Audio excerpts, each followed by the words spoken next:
Un fermier déterrait les ossements de sa défunte épouse, l'habillait soigneusement et en faisait un épouvantail. Quelques jours plus tard, l'épouvantail se mettait à respirer. Le fermier, dans sa naïveté, croyait que l'esprit de sa femme, ne pouvant se résoudre à le quitter, s'était logé dans cette créature de paille, pour rester à ses côtés. Il l'installait alors au centre de sa propriété, bien en vue, pour pouvoir la contempler à chaque instant. Mais le drame ne tardait pas à survenir. Un jour, une fillette s'égarait dans la ferme sans que le fermier ne s'en aperçoive. Soudain, un cri déchirant retentissait au loin. Le fermier découvrait avec effroi que l'épouvantail avait disparu. Pris de panique, il suivait les hurlements et tombait sur une scène horrifiante. L'épouvantail venait de massacrer sauvagement la petite fille. À cet instant, le fermier comprenait son erreur. Cette créature n'était pas son épouse, mais un monstre sans pitié. Après mûre réflexion, il décidait de détruire lui-même sa création. Il s'approchait doucement de l'épouvantail qui, le reconnaissant comme son créateur, ne manifestait aucune méfiance. D'un geste brusque, le fermier levait sa canne et la plantait violemment dans le cœur de la créature.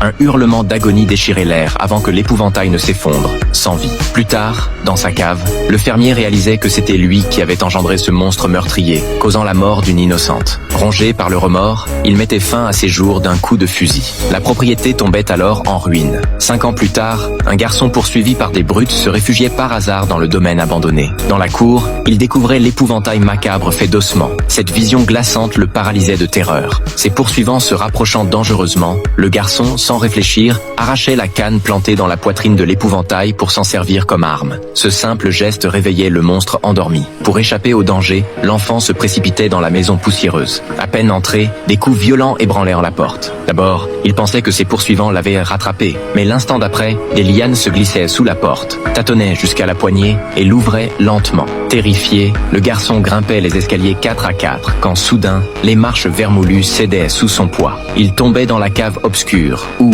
à son horreur, il découvrait que l'épouvantail était revenu à la vie. Entendant la créature approcher, il cherchait désespérément une issue quand il apercevait un cadavre, celui du fermier qui avait créé le monstre. Près du corps gisait un fusil de chasse et une lettre. Le testament racontait en détail la création de l'épouvantail et le meurtre qu'il avait commis après avoir pris vie. Comprenant l'horreur de la situation, le garçon voulait fuir, mais l'épouvantail surgissait déjà. Il saisissait le fusil pour abattre la créature. En vain, l'arme était vide. Des lianes jaillissaient vers lui, mais par un réflexe salvateur, il parvenait à s'échapper. Hélas, à peine sorti de la cave, les lianes s'enroulaient autour de ses chevilles. Face à l'épouvantail qui se rapprochait inexorablement, le garçon perdait tout espoir. Au moment critique, son regard tombait sur la canne abandonnée. Il s'en emparait et la brandissait devant lui. Un miracle se produisait. L'épouvantail reculait de quelques pas et s'accroupissait docilement. Le garçon comprenait alors que la créature craignait cette canne et le prenait pour son maître. Contemplant l'épouvantail soumis, une idée machiavélique germait dans son esprit.